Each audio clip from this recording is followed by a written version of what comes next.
No, you probably haven't won the lottery. You can't make that much working from home typically, and that deal really might be too good to be true. The web can be a great place, but not everyone online has good intentions.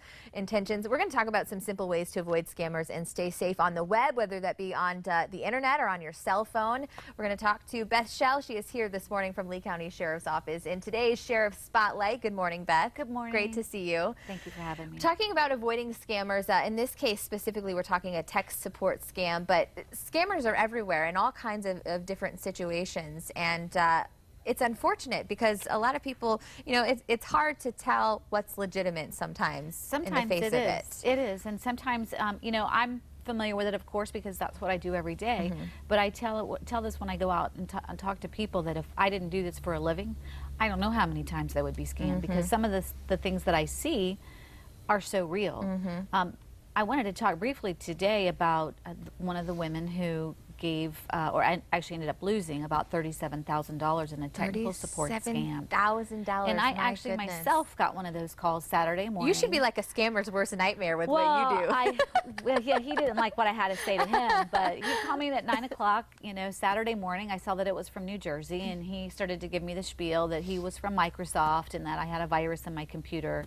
And he didn't like where the conversation went, but that's kind of what happened with this lady. And a lot of the times they are targeting the elderly too, right? Yes. The victim who lost $37,000, she was in her late 70s, and what happened was her computer actually was running slow. So she probably already had a virus, maybe from clicking on something before. So when she got the call, she thought, well, you know, I wanted to get my computer fixed anyway, so I'll go ahead and let them have remote access. And that's how that one happens, is that she went to her computer, the scammer gave her directions on what to do, and before you know it, he had access of her computer, and she couldn't do anything with it. Unbelievable. So she did wire transfer money to him, several $1,000s. And that really is a big red flag. You don't want to wire transfer money to anybody, no matter what, right? No matter what. No matter who they say, especially if they've called you, you don't know who they are. But because he was in her computer, he was then able to get into her bank account. Oh my goodness. And drain the rest of the money. So. Oh my gosh. Yeah. Oh my gosh. She and her husband unfortunately had to take a loan out to pay for bills. Oh wow. So that's not anything that you can recover. No. Ah, no. That hurts. I feel so terrible for her. I know. So that is a big, we call it the tech support scam. That's one of many that are going around, but we're actually seeing an increase in calls to our fraud line with that particular scam. I can imagine too, elderly or not, you know, even talking about myself here, if you're not that tech savvy, it's probably a relief if you're having all these problems, you don't have anyone at home, you kind of probably think, oh, you know, you called at the right time, I am having problems, so. Right. And that's what she thought, you know, in her words to me, I don't know what the heck I was thinking. Oh my gosh. But that's what she thought was, you know, I mean, she had not heard about the scam, so she didn't realize that really they were just out to, a lot of people don't realize that when you're asked to wire transfer money, that's a big red flag, or if you're asked to purchase a reloadable prepaid card. Don't ever do that as well. Yeah. So what are some things that we need to keep in mind? What should she have done when the person called and started this whole process to avoid getting scammed and losing all that money? Right.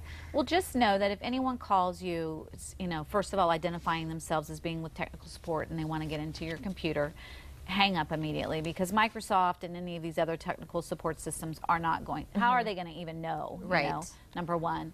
Number two, if someone asks you to wire transfer money or put money on a prepaid card, give them your bank account, your credit card number. Absolutely not. No. And then, you know, if you are having issues, there are plenty of reputable companies in town that you can contact, and they have, and if you don't know, you can certainly call the fraud line, and although I can't refer people, we can certainly help check on those businesses. And but there are a lot of reputable companies who will be more than happy to help people. So you just always have to be on guard. And probably maybe even what started her issues were maybe she clicked on something weeks before that alerted. So forget about that. That can happen too. Right. So. And I was asking you why a lot of times they do target the elderly, and how do they get that information to know, hey, this is a 70-something-year-old lady, she'd be a good person to take advantage of. Right. Awful. Well, they sell, you know, our information, of course, is out on the internet and everywhere. Whether we even own a computer or not, our information is out. And then also, there are companies that gather that information and then they will in turn sell it to scammers. So they have, nothing's really private. We don't really have any privacy anymore, unfortunately. So, you're not going to win a sweepstakes. They don't call you that way and ask you to pay for taxes. Usually and it's too good to be true, isn't it? It is. Especially something like that. And I think the bottom line is we have to educate ourselves and just think about, okay, does this make sense? And don't be afraid to hang up. That's one thing about the generation that seems to get attacked the most is that they're very polite. They don't want to be rude. So true. They're very trusting. And so it's okay to hang up and not talk to this person. Well, if you are noticing anything that seems a little out of the ordinary or have any scams that you want to check on, they do have the Sheriff's Office fraud line that you can take advantage of as well, and they can surely help you out. So the number's on your screen. Beth, thank you so much. Thank you so much. Really appreciate it. Great to see you again. Good to see you. Up next, going on vacation anytime soon, our favorite antiques appraiser is back with ways to make the most out of your souvenir shopping. Stay with us.